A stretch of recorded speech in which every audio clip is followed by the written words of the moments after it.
people's opinion of you is none of your business, nor should you make it yours. You get in a lot of trouble worrying about what somebody think about you. Not let other people's opinion of you determine your direction. They don't know you. They don't know what's best for you. They don't know the plans for you. They don't know your real direction. And most of these people who have opinions of you are not even really well-meaning people. The answer to your success lies purely between you and your relationship with God. You need to look closely at the person that's providing you their opinion. Do they take their own advice? Do they listen to others when others advise them? Hardly ever, man. Be careful when you are taking direction from people who are not where you're trying to go. I was listening to Joel Osteen on TV one day. He said, other people's opinion of you is none of your business, nor should you make it yours. Remember this. People's opinion are just their opinion. They don't know. To me, successful is getting to the point where you are absolutely comfortable with yourself. It does not matter how many things you have acquired.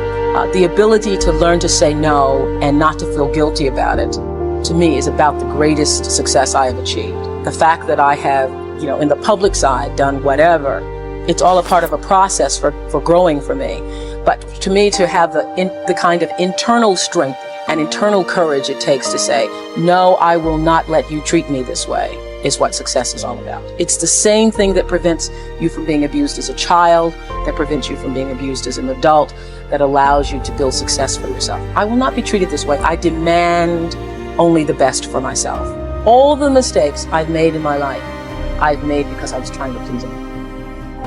Every one of them. There's not one that I've made because I did something because I really wanted to do this for myself. Every mistake I've ever made is because I went outside of myself to do something for somebody else that I should not, to please them, just for the purpose of pleasing them. You are worthy to say no. That it's okay if you say no. It's okay if you say no and then people don't like you.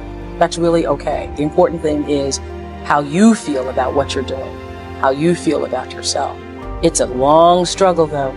And I'm just hoping that, in the work that I do on the show and the speaking that I do around the country, and that young people who are watching this can get the lesson sooner than I did. Because it's painful, because you keep repeating it over and over and over. Here's another big one. Learn to say no. I'm telling you, in such a social society we have now, it's so easy to try to be a nice person, saying yes, yes, yes to everything. Find yourself overloaded. Now you got to call and make well, gosh, all the time it takes to back out of something that you said yes to too quickly.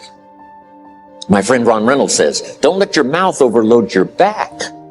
I used to be one of those people who had the disease to please.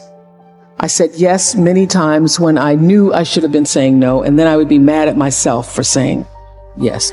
You say yes, then you're mad when they come back again. Because when you say yes, when you really mean no, people follow the intention of the yes. Because why do you say yes? You say yes because you don't want the person to be upset with you. They're not.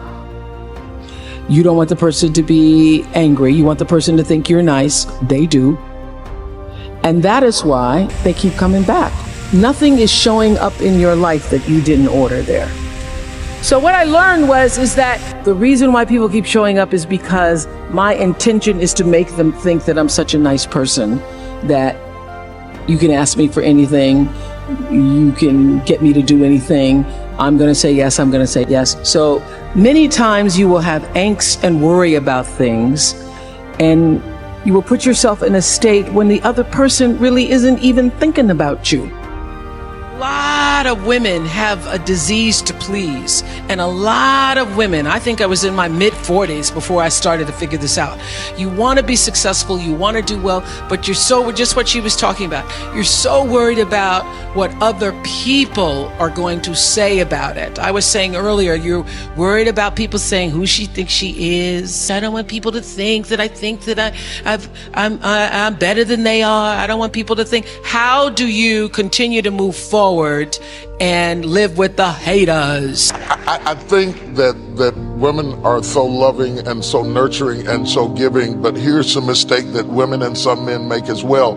You cannot have a private relationship in a public arena. You cannot do that. You look to an inner circle of people who really know you, for that validation, that pleasing, that strength, that understanding. Don't expect to have that kind of intimate relationship with people who just know you publicly and peripherally. Don't seek to be understood by the world. Most of our great leaders, world changers, thinkers were understood better after their life than during their life. So if you need everybody to understand you before you do it, I got bad news. You're going to be dead before you're fully understood.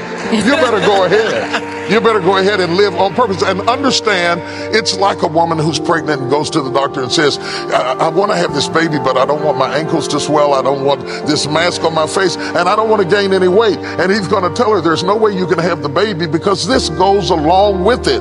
That goes along with purpose. Haters are a part of the process. Go ahead and take it. Just get a bigger dress, do something, keep on going.